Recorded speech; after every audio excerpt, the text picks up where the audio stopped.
அதே நேரத்தில் வேறு யாருக்காவது உத்தரப்பிரதேசத்தில் இருக்கிறவனுக்கோ குஜராத்தில் இருப்பவர்களுக்கோ ஏதேனும் ஏற்பட்டால் கண்ணீர் வடிக்கிற மோடி அவர்களே, உனக்கு சூடு சொரணை இல்லாமல் இந்த ராமேஸ்வரத்தில் வந்து ஒரு 10 நாளைக்கு முன்னால் வேஷம் போட்டு விட்டு போனார்.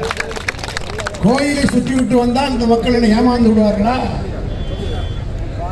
அது மட்டுமல்ல, நிர்மலா சீதாராமன் சொல்கிறார், இந்த அரசாங்கம் திமுக இந்துக்கள் எல்லாம் விரோதி என்று. பிரிட்ஜோ என்கின்ற ஒரு மீனவ நண்பனை இலங்கை அரசு சுட்டு கொன்றது.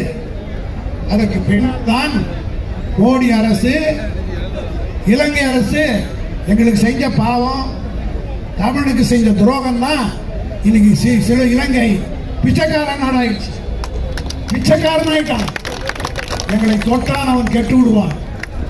எந்த தமிழனை தொட்டாலும், எவன் தமிழனை தொட்டாலும் அவன் கெட்டு விடுவான் என்பதற்கு எடுத்துக்காட்டு இலங்கை. இதுவரையில் கௌதம் அவர்கள் சொல்லி காட்டியதை போல தமிழ்நாட்டில் சில பேர் மீனவ நண்பனான படத்தில் நடிச்சாங்க. அவர்களெல்லாம் கூட இந்த மாநாடெல்லாம் கூட்டல, படகோட்டின்னு படம் போட்டு காட்டினாங்க.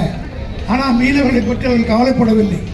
ஆனால் நீங்கள்லாம் படகோட்டில் நடிச்சுட்டா, மீனவ நண்பன் நடிச்சா நம்ம ஆளும் சொல்லி ஏமாந்தீங்க. ஆனால் ரொம்ப நாளைக்கு யாரும் ஏமாற்ற முடியாது என்பதற்கு இந்த கூட்டமே ஒரு எடுத்துக்காட்டு. திராவிட முன்னேற்ற கழகத்தை பக்கம். செய்திகளை உடனுக்குடன் தெரிந்து கொள்ள உடனே சப்ஸ்கிரைப் பண்ணுங்க.